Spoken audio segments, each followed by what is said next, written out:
suatu pekerjaan atau sebuah usaha tatkala memang sudah diriset atau dipertimbangkan melalui kajian yang benar-benar matang, itu tidak mungkin sia-sia.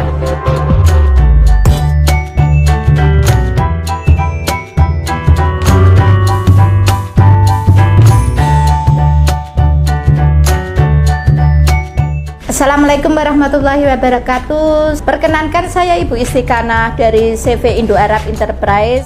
Briket atau ekspor briket itu bagus, apalagi notabene-nya briket arang batok Indonesia nomor wahid di dunia, itu pastinya. Yang mungkin mirip-mirip baru Filipina, itu tergantung di kadar kalori sama colornya ya, tapi yang jelas kalori kita itu sangat tinggi, terus burning nyalanya itu sangat panjang, dan arang kita itu uniknya abunya putih. Tetapi jangan terhanyut begitu saja, harus benar-benar dipahami bahwa kita itu memang produk kita dibutuhkan betul. Karena kenapa?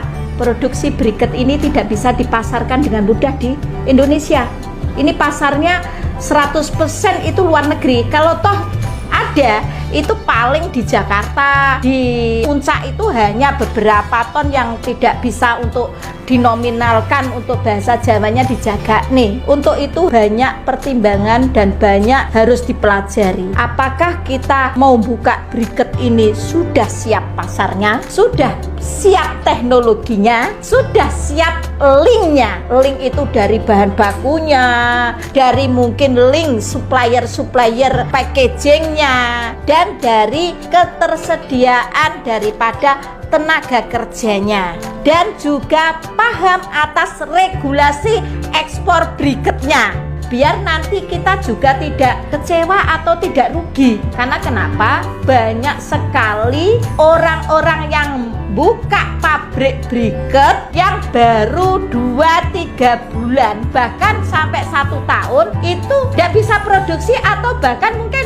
tidak tahu mau dijual kemana. Karena kebanyakan kan mereka mungkin taunya dari seseorang yang tadinya mungkin broker atau trading atau mungkin mekanik atau apalah, mungkin hanya sekilas informasi bahwa briket itu enak bla bla bla, atau mungkin lihat promosi-promosi di medsos seperti itu ya. Apapun usaha Mas, apapun usaha itu harus memang benar-benar melalui riset, kajian, kesiapan sehingga usaha kita itu benar-benar akan terwujud. Briket ini konsumsi publik notabene-nya adalah konsumsi untuk sisa orang Timur Tengah. Briket yang bagus itu bagaimana? Ini sesuai spek. Standarisasi spek yang bagus itu masing-masing negara beda Mas. Speknya orang Eropa itu berbeda dengan orang Timur Tengah. Mungkin bagus buat orang Eropa bilang premium, belum tentu bagus buat orang Timur Tengah.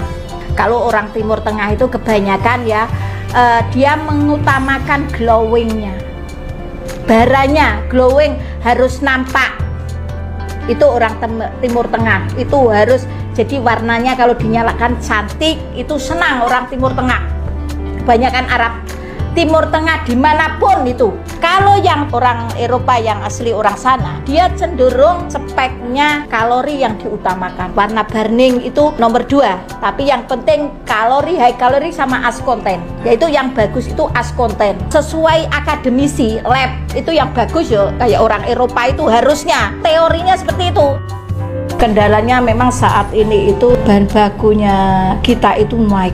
Tadinya itu di 1 tahun yang lalu itu masih kisaran per kilo itu 6.500 sampai pabrik sini ya. Saat ini bahan baku itu di 8.600. Itu salah satu kendala tersendiri. Kenapa seperti itu? 1, banyak kelapa bulat yang diekspor. Kedua, banyak bahan baku yang diekspor. Nah, mungkin bahan baku agak cenderung mungkin okay ya gitu, tapi kelapa bulat di dunia ini material yang terbagus adalah material dari arang batok kelapa Indonesia. Kalau eksportir besar-besaran kelapa bulan, mereka itu sudah dapat dagingnya, sudah dapat airnya, dan juga termasuk sudah dapat batoknya, tempurungnya yang notabene-nya untuk areng. Tidak ditutup kemungkinan nanti pabrik briket ini itu bukan produksi Indonesia yang terbagus, karena kelapanya diimpor dari Indonesia. Bukan larangan, tapi pembatasan untuk ekspor buah kelapa, karena ini memperhitungkan dari nilai value devisanya. Kelapa itu kalau dikirim, diekspor nilainya berapa, tetapi briket, arong, batok Indonesia kalau sudah jadi briket dan kemasan itu minim itu 1.350 1.400 US dollar per ton, dibandingkan nanti kelapa berapa ratus dolar. Itu kan jauh beda. Memang betul sekian buah kelapa jadi sekian kilo tempurung, memang betul, tetapi kan dari nilainya itu sangat luar biasa. Di situ pemberdayaan petani, ada nilai pemberdayaan petani. Tapi kelapa gelondong dari buah berarti petani yang nata de coco ndak ada, petani dari kopra ndak ada. Petani ini menghapuskan semuanya. Padahal kita pemberdayaan biar semua lapisan masyarakat itu bisa menikmati sumber alam yang kita miliki. Di situ maksudnya. Sumber daya kita itu sumber daya alam ya, khususnya Indonesia itu sangat kaya raya. Kenapa terus itu tidak kita manfaatkan? Dan saya konsen, memang saya ingin menjadi suatu inspirasi bagi kaula muda, terutama kita membangun mental kita yang kuat.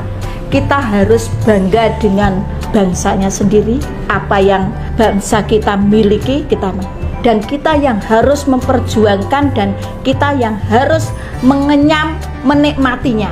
Kita sebagai anak-anak muda, hayo bangkit, kelola sumber alam yang kita miliki dengan kesungguhan dan kearifan lokal yang kita miliki, kita genggam di tangan kita. Kalau tidak, Mas, kita cuma jadi penonton di negaranya sendiri. Usaha sungguh-sungguh mesti ini, karena kita tidak ada modal. Kita itu memang benar, sebuah usaha tanpa modal repot kan, tapi bukan satu-satunya yang utama di depan modal. Usaha, niat sungguh-sungguh. Kalau kita tatkala usaha sungguh-sungguh dan niatnya, ketekunan, kegigihan, konsisten, modal akan mengikuti. Kita tunjukkan kemampuan kita, keahlian kita. Kalau sudah kita tunjukkan kemampuan kita, keahlian kita, makanya kita gampang untuk cari modal. Terima kasih sudah menonton video ini, mudah-mudahan bisa bermanfaat.